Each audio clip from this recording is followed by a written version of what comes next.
Back ఉమ్మడి కరీంనగర్ జిల్లాలో వర్షాలు దంచుకొడుతున్నాయి. గత 24 గంటల్లో ఎడతెరిపి లేకుండా కురుస్తున్న వర్షంతో జిల్లా తడిసి ముద్దైంది. ఈ తెల్లవారుజాము నుంచి జగిత్యాల పట్టణంలో మోస్తరు వర్షం కురుస్తోంది. జిల్లాలోని అన్ని మండలాల్లోనూ విస్తారంగా వానలు పడుతున్నాయి. వర్షాల నేపథ్యంలో స్కూళ్లకు సెలవు ప్రకటించారు జిల్లా కలెక్టర్. మరోవైపు వర్షాల కారణంగా చెరువులు జలకళ సంతరించుకున్నాయి. అనేక చెరువులు మత్తడి దూకుతున్నాయి. బాగులు వంకలు పొంగి పొర్లుతున్నాయి. 2 రోజుల పాటు భారీ వర్షాలు కొనసాగే అవకాశం ఉందని ప్రజలు అప్రమత్తంగా ఉండాలని అధికారులు సూచించారు.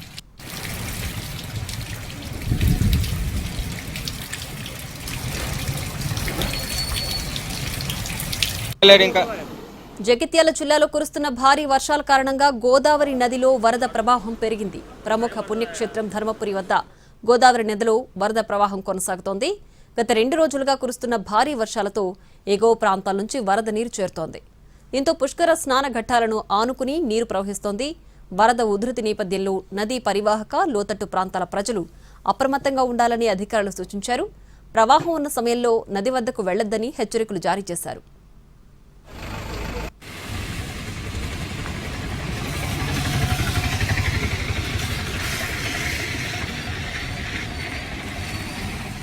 కోరట్లలో భారీ వర్షం కురుస్తోంది. 2 రోజులుగా ఎడతెరిపి లేని వర్షానికి పట్టణం జలమయమైంది. ప్రకాశం రోడ్ కాలనీలో మోకాళ్ల లోతు నీరు ప్రవహిస్తోంది. అటు కోరట్ల వాగు కూడా పొంగి పొర్లుతోంది.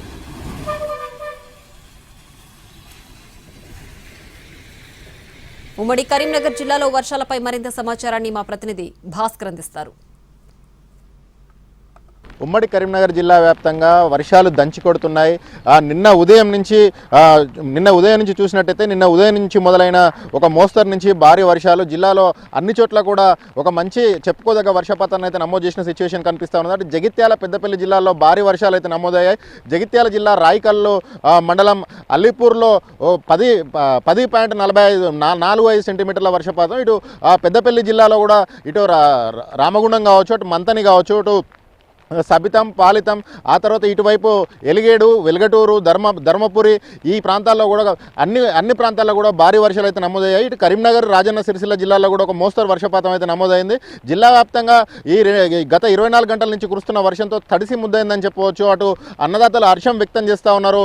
ఈ ఖరీఫ్ సీజన్ ప్రారంభమైన తర్వాత ఇప్పుడే ఒక చెప్పుకోదగ్గ వర్షాలు అయితే పడుతున్నాయి. ఈ వర్షాలకు నార్లు ముదిరిపోతున్నాయని చెప్పేసి ఇంతకాలం ఆందోళన చెందిన రైతులు ఉత్సాహంగా ఖరీఫ్ సాగుకు సిద్ధపడుతున్న సిచ్యువేషన్ కనిపిస్తూ ఉన్నది. వరి నాట్లు వేసేందుకు పొలాలు దున్నేందుకు సమాయత్తం అవుతూ ఉన్నారు. మరోవైపు ఈ భారీ వర్షాల వల్ల పలు చోట్ల రాకపోకలకైతే అంతరాయం ఏర్పడింది. ఆ రాకపోకలకు అంతరాయం ఏర్పడి లోలేవులు కాజువేలు కావచ్చు, వాగులు వంకలు ఉన్న చోట అన్ని పొంగి పొరలడంతో రాకపోకలకు ఇబ్బంది అయింది. అటు ధర్మపురి వద్ద కావచ్చు, ఇటు ఆక్సాయిపేట వద్ద కావచ్చు, జగిత్యాల పట్టణం కావచ్చు, ఈ పూర్తిగా తడిసి ముద్దయి అక్కడంతా వాగులు వంకలు డ్రైనేజీలన్నీ పొంగి పొరలిన సిచ్యువేషన్ కనిపిస్తూ ఉన్నది. ఈ వర్షం దాటికి కోల్బెల్ట్ ఏరియాలో రామగుండం కోల్బెల్ట్ ఏరియాలో ఓపెన్ కాస్టుల్లో బొగ్గు ఉత్పత్తి పూర్తిగా నిలిచిపోయింది. బొగ్గు ఉత్పత్తి అన్ని ఓపెన్ కాస్టులు 4 ఓపెన్ కాస్టులు ఉంటే 4 కూడా బొగ్గు ఉత్పత్తి నిలిచిపోయిన సిచ్యువేషన్ కనిపిస్తూ ఉన్నది. రామగుండం ఓసీపీ 1, 2, 3 తర్వాత తాడిచెర్ల ఈ 4 ఓపెన్ కాస్ట్లో కూడా బొగ్గు ఉత్పత్తి నిలిచిపోయింది. ఇంకా మరొక 24 గంటలు వర్షాలు ఉంటాయన్న నేపథ్యంలో రైతులు ఒక హర్షం వ్యక్తం చేస్తుండగా అటు సింగరేణి బొగ్గు వెలికితీత ప్రక్రియ పూర్తిగా నిలిచిపోయింది. మరోవైపు జలాశయాలకు కూడా నీరు వచ్చి చేరుతూ ఉన్నది. మధ్యమానేరుకు 12,000 క్యూసెక్కులు. అంటే ఇక్కడ ఎల్లంపల్లి నుంచి వరద రావడంతో ఎల్లంపల్లి జలాశయానికి పెద్ద ఎత్తున నిన్న వరద వచ్చింది. ఇప్పుడు కూడా అర్ధరాత్రి కొంచెం తగ్గినప్పటికీ ఇప్పుడు క్రమంగా పెరుగుతూ ఉన్నది. మళ్ళీ పెరిగి 50,000 క్యూసెక్లకు ఇన్ఫ్లో పెరిగింది. అక్కడి నుంచి 10,000 క్యూసెక్లకు పైగా నీటిని మధ్యమానేరుకి ఎత్తిపోస్తూ ఉన్నారు. అటు నందిమేడారం కావచ్చు, గాయత్రి పంప్ హౌస్ కావచ్చు, ఈ 2 పంప్ హౌజ్లను ద్వారా మధ్యమానేరుకు నీటిని అయితే ఎత్తిపోస్తూ ఉన్నారు.